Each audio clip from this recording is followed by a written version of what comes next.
आकाशवाणी भोपाल से प्रस्तुत हैं प्रादेशिक समाचार।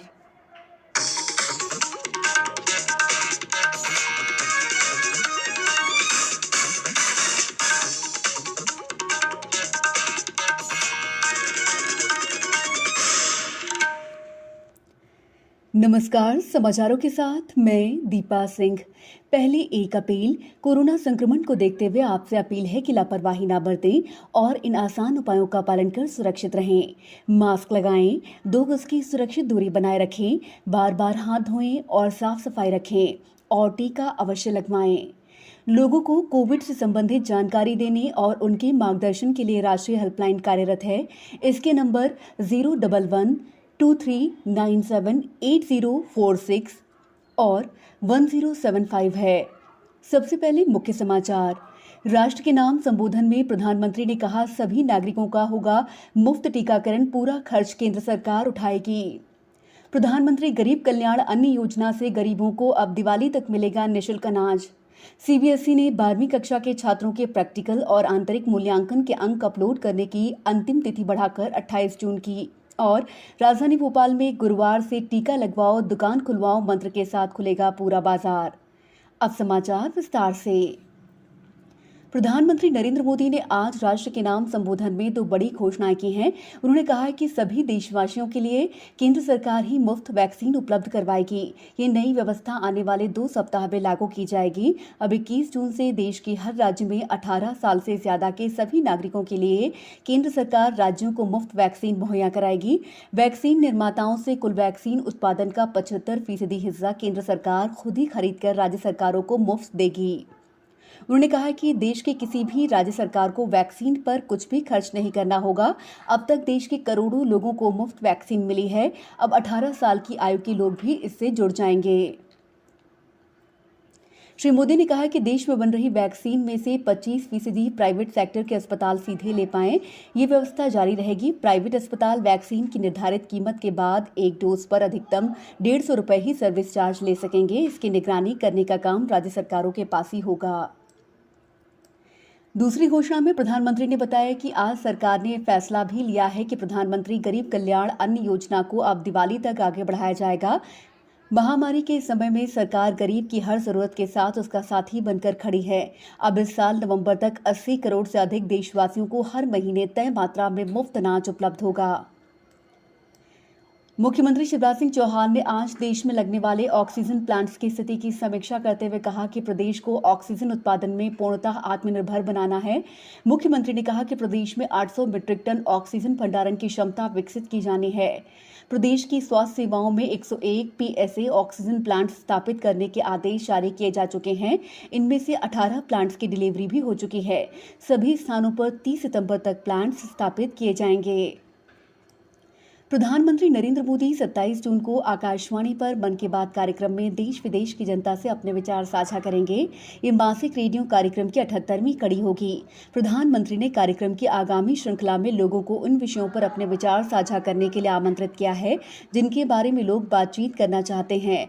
लोग नमो ऐप या MyGov ओपन फोरम पर अपने विचार साझा कर सकते हैं। प्रदेश में जूनियर डॉक्टर्स ने हड़ताल वापस लेने का ऐलान किया है। प्रदेश में सबसे पहले ग्वालियर और रीवा में जूनियर डॉक्टरों ने अपनी हड़ताल वापस ले ली थी। इसके बाद भोपाल में प्रदेश जूडा के पदाधिकारियों ने चिकित्सा शिक्षा मंत्री विश्वास सारंग से मुलाकात के बाद हड़ताल खत्म करने की बात कही। जूडा के प्रदेश अध्यक्ष डॉक्टर अरविंद मीणा ने कहा है कि हम हाईकोर्ट का सम्मान करते हैं। सरकार ने भी एक कमेटी बनाई है। ग्रामीण इलाकों में अनुबंध को लेकर ये कमेटी 2 महीने में निर्णय लेगी। समाचारों में वक्त है ब्रेक का। कोविड-19 से बचाव और सुरक्षित रहने के 3 उपाय।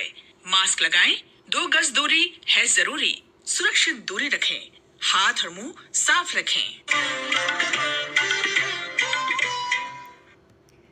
ब्रेक के बाद समाचारों में आपका एक बार फिर स्वागत है।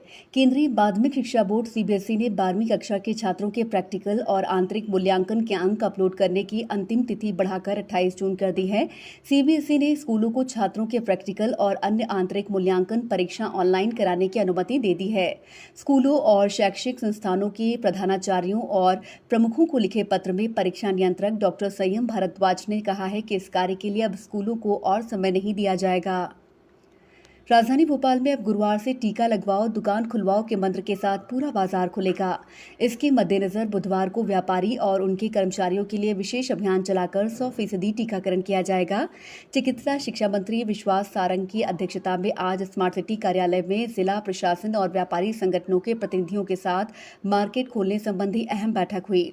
बैठक में निर्णय लिया गया कि राजधानी भोपाल में गुरुवार से पूरा मार्केट खुलेगा, पर इसके लिए दुकानदारों को 100% टीकाकरण करवाना होगा। साथ ही कोविड गाइडलाइन का पालन सुनिश्चित करते हुए ही दुकानें खोलने की अनुमति दी जाएगी। श्री सारंग ने कहा कि शनिवार को भी मार्केट खोलने की अनुमति दिए जाने पर विचार किया जा रहा है।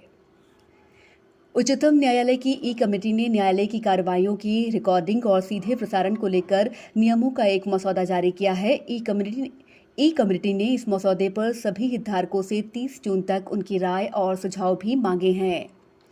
श्योपुर जिले के 1% से कम साक्षरता दर वाले 7 से अधिक आदिवासी बहुल गांव में जिला प्रशासन की पहल से 100% टीकाकरण कराने में सफलता हासिल हुई है। पहले इन गांवों में टीकाकरण के लिए गई टीम को गांव के लोगों ने भगा दिया था।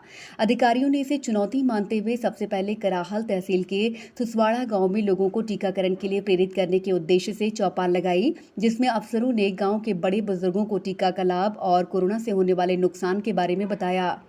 गांव के दिव्यांग और बुजुर्गों को उनके घर जाकर टीका लगाया। इसके बाद ग्रामीण उत्साहित हुए और वैक्सीनेशन में बढ़ चढ़कर हिस्सा लिया। गांव के अब सभी पात्र लोगों का टीकाकरण हो गया है। अब सुसवाड़ा गांव अन्य पड़ोसी गांव के लिए प्रेरणा बनकर उभरा है। इस गांव में टीकाकरण से किसी को भी कोई नुकसान नहीं होने की खबरों के बाद पास पड़ोस के 7 गांवों में भी 100% टीकाकरण हो गया है। आज विश्व खाद्य सुरक्षा दिवस है। विश्व भर में ये दिवस लोगों में खाने पीने की चीज़ों की सुरक्षा के बारे में जागरूकता लाकर उन्हें सुरक्षित करने और के लिए मनाया जाता है, ताकि लोग दूषित खाद्य पदार्थों को खाने से होने वाले नुकसान से बच सकें। इस साल विश्व खाद्य सुरक्षा दिवस का विषय है स्वस्थ कल के लिए सुरक्षित भोजन। आज विश्व पोहा दिवस भी है। पोहा महाराष्ट्र और मध्य प्रदेश में काफ़ी लोकप्रिय है। अब कुछ समाचार संक्षेप में।